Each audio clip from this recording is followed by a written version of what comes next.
Good morning વિદ્યાર્થી મિત્રો. અગાઉ આપણે વિડીયોના માધ્યમથી અને સ્કૂલમાં પણ અલંકાર વિશે સમજ્યા છે, ભણ્યા છે, જેમાં આપણે અલંકાર શું છે તે વિશે પણ જાણ્યું અને અલંકારના વિવિધ પ્રકારો વિશે પણ જાણ્યું. અલંકારના જે પ્રકારો હતા એમાં જે આપણે વિડીયો બનાવ્યો હતો એ વિડીયોમાં આપણે અલંકારના પહેલા બે પ્રકાર, જેને વર્ણાનુપ્રાસ અને વર્ણસંકાય અલંકાર, અને ત્યારબાદ બીજો પ્રકાર છે શબ્દાનુપ્રાસ અલંકાર, આ બે વિશે આપણે ભણી ચૂક્યા છે. ત્યારબાદ ક્લાસરૂમમાં આપણે પ્રકાર નંબર 3 યમક અલંકાર વિશે પણ ભણ્યા છે.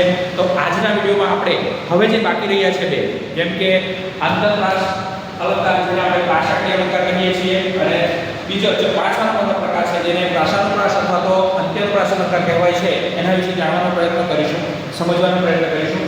તો અલંકારમાં ચારમા નંબરનો જે આપણો પ્રકાર છે જેને કહેવાય છે આંતરપ્રાસ અથવા તો પ્રાશાક્ય અલંકાર. તો વ્યાખ્યા આપણે જોઈએ તો કહેવાય છે કે જ્યારે પહેલા ચરણના છેલ્લા શબ્દ અને બીજા ચરણના પહેલા શબ્દ વચ્ચે પ્રાસ રચાય ત્યારે આંતરપ્રાસ અથવા તો પ્રાશાક્ય અલંકાર બને છે.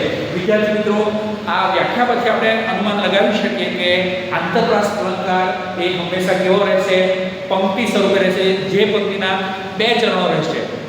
પંક્તિના બે ચરણ છે, જેમાં પહેલો ચરણ તેનો છેલ્લો શબ્દ અને બીજો ચરણ તેનો પહેલો શબ્દ. આ બે શબ્દો વચ્ચે જો પ્રાસ રચાય, એટલે કે શબ્દોના પ્રાસ બંધ બેસે, તો તેને આપણે આંતરપ્રાસ અલંકાર કહેવાય છે.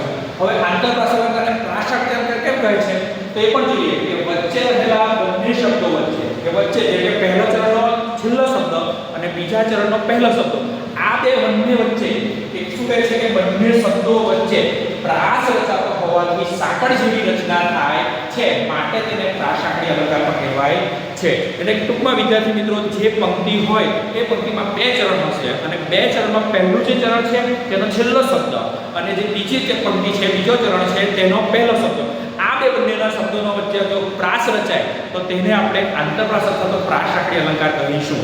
તો ઉદાહરણના માધ્યમથી આપણે સમજવાનો પ્રયત્ન કરીએ. પહેલું ઉદાહરણ છે કે વિદ્યા ભણ્યો જે હમ તે હે રૂડો વૈભવ. વિદ્યાર્થી મિત્રો, આપણે જોઈ શકીએ છીએ કે આમાં આ એક પહેલું ચરણ છે, આ ચરણ 1 અને આ ચરણ 2. તો આમાં આપણે શું કરવાનું છે? પહેલા ચરણનો છેલ્લો શબ્દ, તો અહીં જોઈ શકીએ આ પહેલું ચરણ છે, આ ચરણ 1 છે, એમાં છેલ્લો શબ્દ કયો છે? તો જે હ. બરાબર.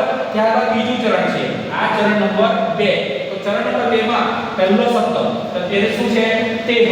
તો અહીં જોઈ શકીએ આપણે કે જે હ તે હ, આ બે શબ્દો વચ્ચે શું રચાય છે?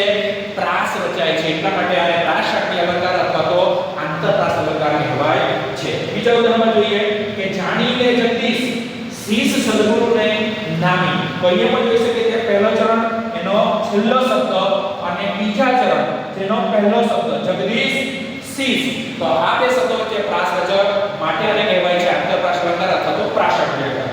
ત્રીજો જોઈએ ઉદાહરણ કે વાપરીએ વિચારીને વાણી પાણી પણ એમ જ વાપરીએ. તો પહેલો ચરણ છે વાપરીએ વિચારીને વાણી, તો એમાં વાણી અને પાણી પણ એમ જ વાપરીએ. તો બીજા ચરણમાં પહેલો શબ્દ શું છે? પાણી. તો વાણી પાણી પ્રાસ બેસ્યો. તો વિદ્યાર્થી મિત્રો, આને જ આંતરપ્રાસ અથવા તો પ્રાશાક્ય અલંકાર કહેવાય છે. ચોથું ઉદાહરણ તરફ સમજવાનો પ્રયત્ન કરીએ. મહેતાજી નિશાળે આવ્યા લાવ્યા પ્રસાદ ને કર્યો ઉત્સવ. શું કહે છે કે મહેતાજી જે શિક્ષક નિશાળે આવ્યા અને લાવ્યા પ્રસાદ ને કર્યો ઉત્સવ. ઉત્સવ એટલે ઉત્સવ. કે શું કહેવાય છે કે મહેતાજી નિશાળે આવ્યા, તો પહેલા પંક્તિનો છેલ્લો શબ્દ એટલે કે આવ્યા, અને બીજી પંક્તિ એટલે કે બીજા ચરણનો પહેલો શબ્દ લાવ્યા. આવ્યા લાવ્યા. તો વિદ્યાર્થી મિત્રો, આ રીતે આપણે પ્રાશાક્ય અલંકાર અથવા તો આંતરપ્રાસ અલંકારને ઓળખવાનો પ્રયત્ન કરીશું. બીજા વધારાના આપણે ઉદાહરણો તમને મહાવરાના સ્વરૂપે પ્રેક્ટિસ સ્વરૂપે આપીશ, તો તે તમારે ઘરેથી કરવાના રહેશે. હવે આપણે સમજવાનો પ્રયત્ન કરીશું પાંચમા નંબરનો પ્રકાર, જેને પ્રાસાનુપ્રાસ અથવા તો અંત્યાનુપ્રાસ અલંકાર કહેવામાં આવે છે.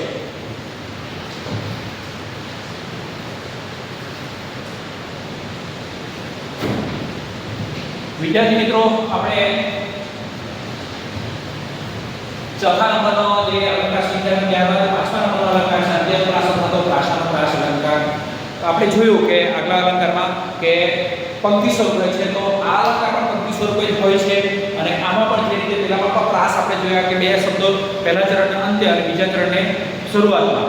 તો અહીંયા થોડું એનાથી ઉલટું છે, તો સમજવાનો પ્રયત્ન કરીએ કે અંત્યાનુપ્રાસ અલંકાર અથવા તો પ્રાસાનુપ્રાસ અલંકાર, કે દરેક ચરણને અંતે સરખા ઉચ્ચારણનો શબ્દ આવ્યો હોય. સરખા ઉચ્ચારણો મીન્સ કે સરખા પ્રાસ વાળો, ત્યારે તે અલંકારને અંત્યપ્રાસ અથવા પ્રાસપ્રાસ અલંકાર કહેવાય છે. વિદ્યાર્થીઓએ જોયું કે પહેલા જે આગલા અલંકાર આપણે જે શીખ્યા પ્રાસટાકડી, તેમાં શું હતું? પ્રથમ ચરણનો છેલ્લો શબ્દ અને બીજા ચરણનો પહેલો શબ્દ, એ બે શબ્દો વચ્ચે પ્રાસ રચાય ત્યારે પ્રાસટાકડી અથવા તો આંતરપ્રાસ અલંકાર બને છે.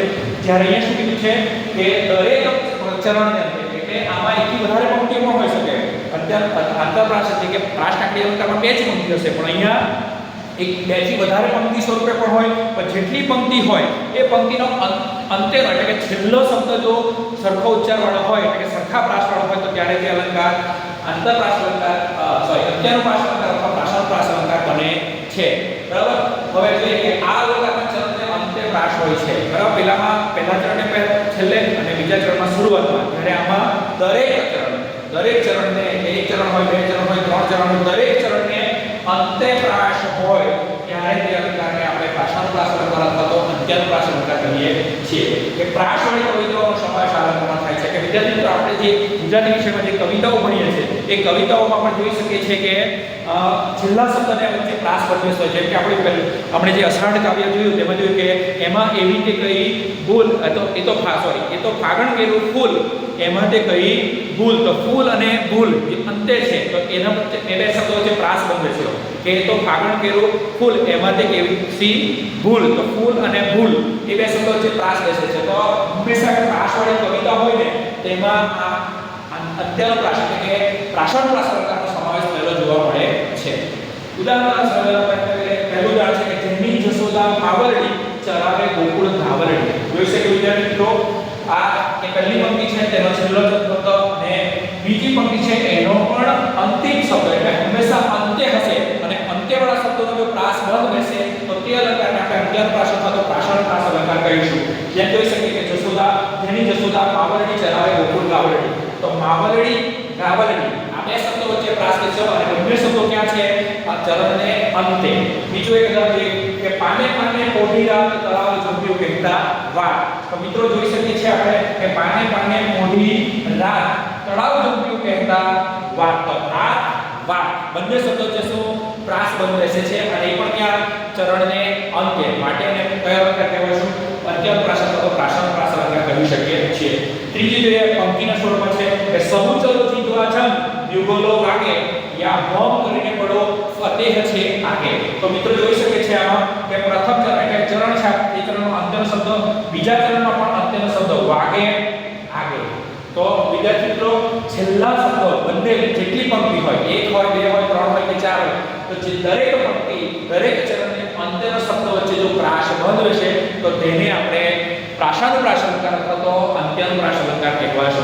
વિદ્યાર્થી મિત્રો, એક ખાસ તફાવત જાણવી જરૂરી છે કે અલંકારમાં જ એની થોડી સમજ આપણને મળી જાય છે. શું કહે છે? અંત્યાનુપ્રાસ. અંત્યાનુપ્રાસ એટલે અંતે. એનામાં શું? આંતરપ્રાસ. આંતર એટલે અંદર. તો એ પ્રાસટાકડી અલંકારમાં આંતર એટલે અંદર જો પ્રાસ રચે, અંદર તો તેને આંતરપ્રાસ અલંકાર કહેવાય. અને અંત્યપ્રાસ રચાય, અંત્યાનુપ્રાસ એટલે કે અંત્યપ્રાસ રચાય. જેમ કે જોઈ શકીએ છીએ અહીંયા અંત્યપ્રાસ રચાય છે, એટલા માટે એને શું કહેવાય છે? અંત્યાનુપ્રાસ અલંકાર અથવા તો પ્રાસાનુપ્રાસ. આશા રાખું કે તમને સમજ પડી ગઈ હશે. જો નહીં સમજ પડે તો જ્યારે આપણા ઓફલાઈન વર્ગખંડમાં તમને સમજ નહીં પડે તો વર્ગખંડમાં મને જણાવશો, જેથી કરીને આપણે વધુ વિગતસર માહિતી આપી શકીએ. ધન્યવાદ. આભાર.